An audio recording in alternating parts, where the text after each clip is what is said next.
It's called Brooke Goes to the Gynecologist. It's a story about when I went to the gynecologist for the first time a year ago. And so it was like, I was 21 and my mom was like, it's time that you go and you do this. The doctors say, like, when you're sexually active or when you're 21. And so it was the second thing.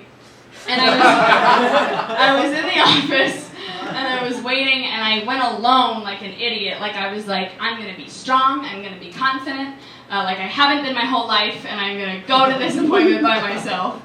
And already it was like a terrible idea. Like I was filling out the form and my stomach was churning, and then the nurse came out and was like, Brooke, and I was like, okay, here we go, and like went into the tiny hallway and was like making too many jokes, and she wasn't laughing, and it was similar to this.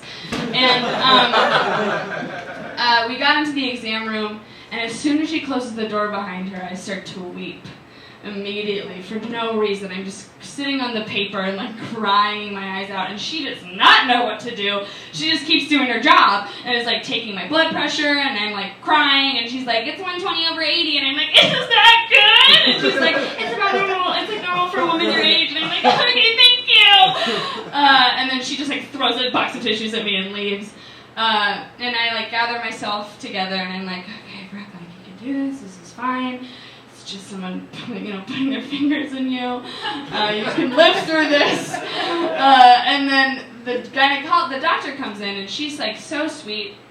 But of course, I start crying again right away.